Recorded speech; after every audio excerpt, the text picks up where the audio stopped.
Welcome back to Consider This. Melisa and Sharaad here with you tonight, speaking to Nizam Bashir, lawyer representing the parents and the child in the bin Abdullah case. Now, I want to ask you, Nizam, whether this is a particularly unique situation. I mean, are there many other Muslim parents who are fighting to name their illegitimate children after the father?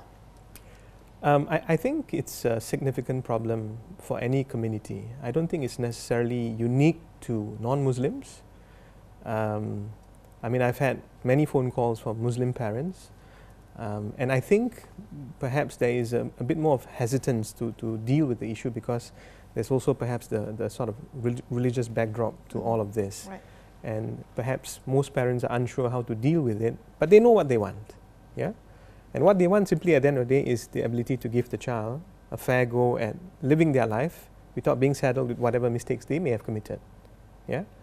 You know, most of the parents who call me, they are in tears and they are saying, look, we know the mistakes that we made, but punish us, don't punish the child. And I think that's perhaps why I said it was a very simple way of looking at it. It's the compassion argument, and I know several muftis have come out to make that or to kind of back that argument. But if you look at the public outcry around this, right, it's mixed. There are liberals who are outraged, and then there are others who are saying, no, this is good because it's important to establish public morality, or at least establish our moral standards on a public level. That any concession on this issue, even in the name of compassion, would be bad in terms of public policy you like, or in terms of the signal you're sending out. I mean, how do you respond to those arguments? Quite simple, because ultimately you're trying to punish an innocent person, and that really is the biggest problem with this entire issue. Any sense of outrage one would feel is perhaps, whatever Sharia crime that may have been committed, it was committed by perhaps the parents.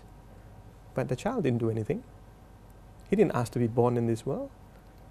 So why saddle him with something that's going to cause him, effectively either ridicule or problems in the world? People will know exactly what the child is. Nizam, can you talk a little bit more about that? You talk about punishing the child. What is this complex issue of stigmatization of a Muslim child born out of wedlock in Malaysia? I mean, a child who essentially is marked to be different in some way, in terms of his name, in terms of, what's on the birth certificate, will quite likely be treated differently by perhaps his teachers, by perhaps his friends in school. Parents, I think, faced with those concerns, may even opt not to send their child to a national school. They would prefer that the child has a bit more of a fair go in terms of education by sending the child to a Chinese school, for example, where people may not be so aware as to the differences in the names. Yeah? And you can understand that, because again, every parent who's committed whatever mistakes, they say, we made the mistake, but don't punish my child. Where is the conversation happening? You've used the legal route, you've used the courts to try and find a remedy for a problem. Yes. But ultimately, is it a conversation that needs to happen outside the realm of law, that it needs to go to religious leaders, it needs to go to community leaders to have a conversation to shift the balance, as it were, in terms of where these decisions are being made? I mean, how do you move? Is it only the law? Whenever cases like this are being filed, we're not trying to ensure that it is only resolved at one forum. Yeah, we're trying to encourage at the end of the day a conversation about where or how we should be looking at this issue. Yeah, and certainly you're right, Sharaad. The conversation should be happening even with religious leaders on the matter. Look at Perlis, for example. Perlis has taken a different approach on this matter. The fatwa in Perlis actually says that parents can name the child with the bin of the father's name, despite the fact that the child is illegitimate. Yeah, so you can see that actually there seems to be some room for that even in Islamic law. And if there is room for that, then I think it's time for us to take a step back and consider whether what is it exactly that we're trying to inculcate within the Muslim community? And I come back to what I said earlier. Shouldn't the primary objective be, if someone is prepared to come forward, be responsible for a child, to care for the child, you allow that, encourage that. And the best way for that to happen is to allow the child to be named with the bin of the father's name, because he identifies, therefore, in the fullest sense of the word, that this is my father. Are you using the traction from this recent ruling to perhaps have this conversation? Well, I'm on Astro AWANI for that reason. And we appreciate it. And beyond that, I think even subsequent to the decision in the federal court, I was quite happy to see that Tuanku of Johor made a commandment that whatever the effect of the fatwa may be before,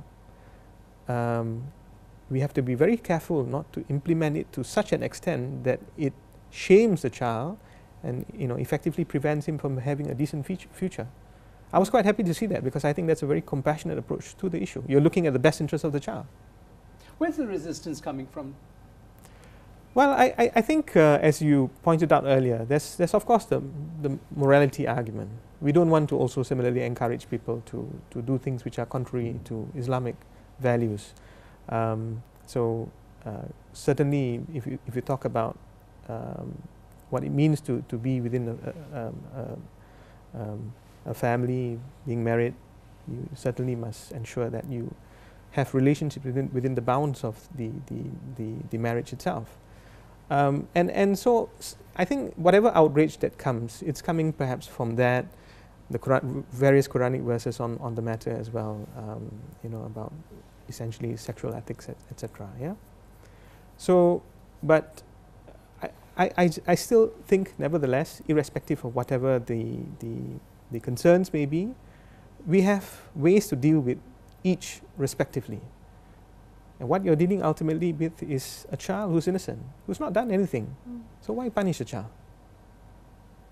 All right, we're going to take a quick break and come back and continue this conversation with Nizam Bashir, constitutional lawyer, right here on Consider This.